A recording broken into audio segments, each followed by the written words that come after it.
I'm with Tammy Beaumont, World Cup winner. Not only that, player of the tournament. Has any of it sunk in yet? No, I think you're going to have to pinch me for a few more weeks yet, but no, it's incredible to be on top of the world, as they say. Now, I read somewhere that in your first coming as an international cricketer, I think in 20-odd games you scored 200 runs and struggled a bit and was close to thinking you'd had enough of cricket. Then in your second coming, in the last year or so, you've played 16, 17 games and scored over 1,000 runs. What's been the turnaround?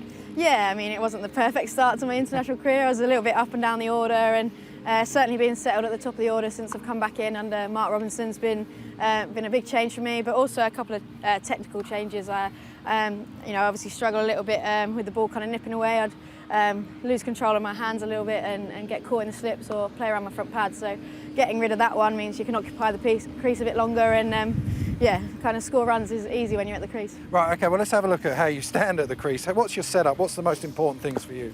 Yeah, so obviously I have quite high hands. I tend to pick my bat lift from almost... So you're almost that way, all the way Yeah, pretty over much there. past the vertical. I think sometimes I do clip the side of a helmet. But yeah, I just look to... I've got a new trigger, sort of back and across and then get back into the ball.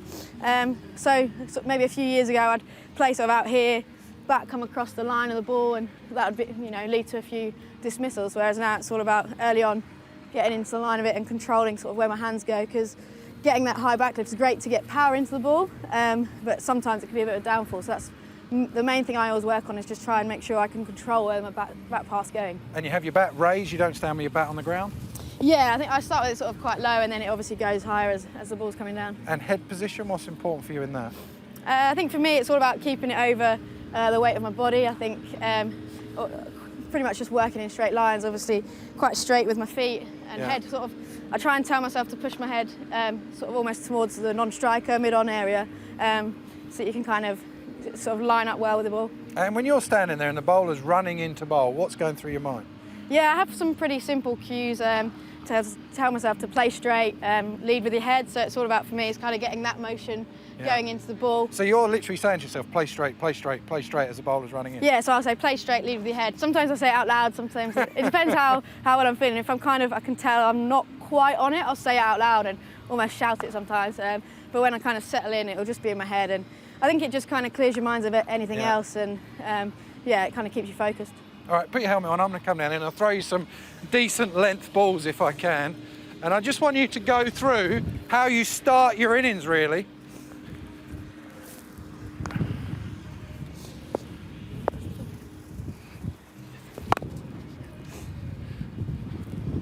So when you stand here, are you looking to hit every ball for 4, or are you looking to block? What are you looking to do? Yeah, I think early on you've got to know your areas to what bowlers. So pretty much early on I'm looking for anything short and wide to get my hands through, and aim sort of as straight as I can, extra cover and round. Nothing really too extravagant early on, but think 4 first and then defend it if you have to, leave it if you have to.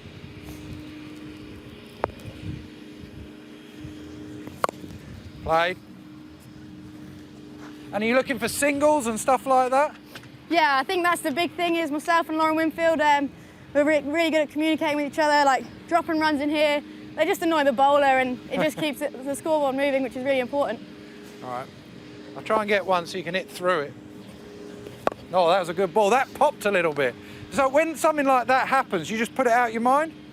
Yeah, I think so. I think you try and get a good gauge on the wicket early on, and try and work out if maybe it's a pitch to play more off the back foot, or maybe get out your crease, or maybe even across the off stump if it's doing a bit.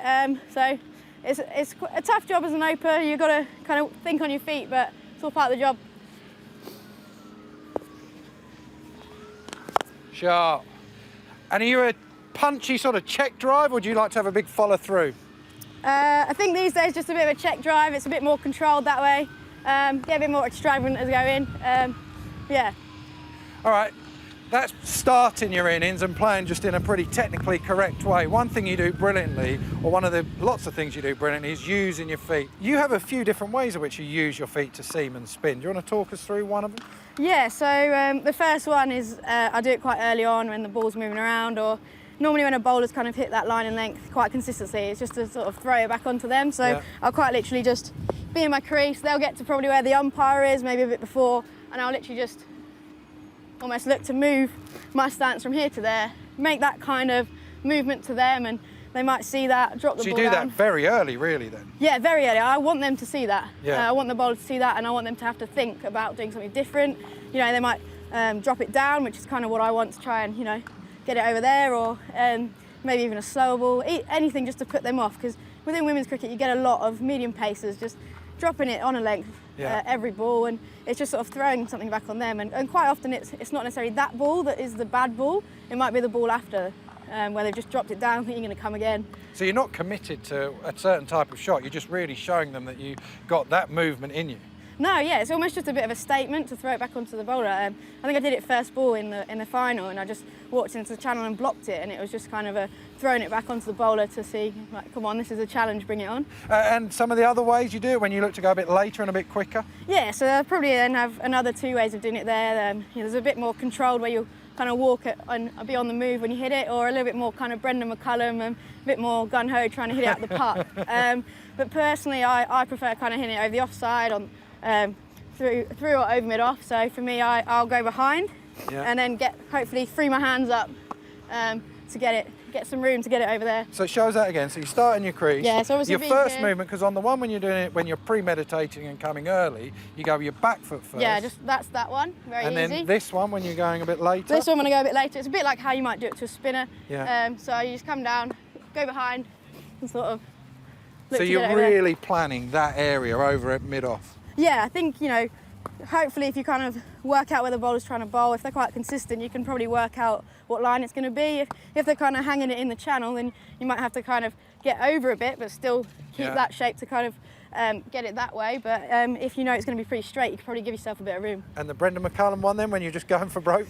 That's where you just swing the bat at it and hope it goes far enough. But no, that's just where you just kind of make the commitment to go and just absolutely run at it and keep And that's going. a full swing of the bat all the way, almost like a golfer, I suppose. Yeah, pretty much. Like me on the first tee, really. All right, let me go and throw you some of them. So start off with the one that you're just doing. You said you did the first ball of the World Cup final. So generally you're expecting length, I suppose, on all of these. Oh, hello. That's well timed. So you went very early. Before even I was a bowler, I wouldn't even be in my gather. Yeah, pretty much. It would be almost when they're still running in line with the umpire, just so that last minute they've got to make a new decision. All right, okay, now let's go for the one over mid-off. Shot. You didn't look like you tried to overhit that either. No, for me it's all about timing. The harder I try and hit the ball, the less far it seems to go. So for me it's all about shape. In particular with this one, I think getting that shoulder round so you can keep it going in that direction and not drag it. And are you looking to hit it for 6?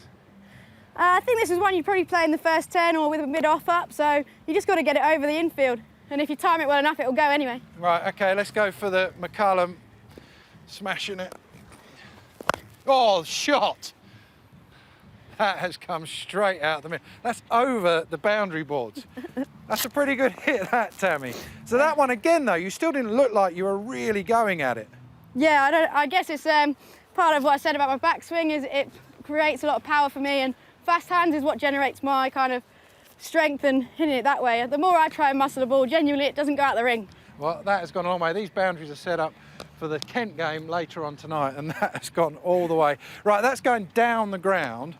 What about some of these ramp shots? Right, we'll start off with the conventional ramp. What's the key to playing that? Yeah, this isn't one I particularly like practicing too much. Do you practice it at all? Not really. It's like maybe just play it when you know there's kind of no fine leg there or they're up. But yeah, it's, for me it's all about, I quite like to get front on, get yourself out the way. So you face the bowler? Yeah, so you almost want to go quite early, get into this position, and then you can just go with it. Do you change your hands around? Yeah, a little bit. So you almost want to just turn it into a bit of a, like you're kind of paddling. Yeah, frying pan type Yeah, thing. frying pan sort of thing. Yeah, I think you probably saw me get out against the West Indies. I made the mistake of trying to stay a bit side on. Yeah. Got a full toss, unfortunately, and hit it into my head and got caught. So learnt my own lesson there. But yeah, for me, get yourself out the way, get your shoulder out the way, so you can scoop it over your shoulder. And the reverse ramp then, that's a shot I never even attempted to play. Is that something, do you think you're going to go that way, or it's just the ball's in that spot to go over third man? Yeah, for me, I didn't know I could play that one until it came out in the game, so that was ideal. But someone like Sarah Taylor, she's exceptional, very wristy player. She can get her hands actually round to hit it there on purpose. For me, it was more the kind of angle of the ball and it being wider that I just went with it. So is it the same grip?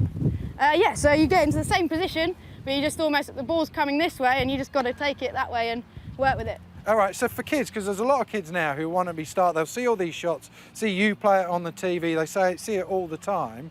If I just throw you some here, if you just talk us through how you might practice this without having to go all the way back.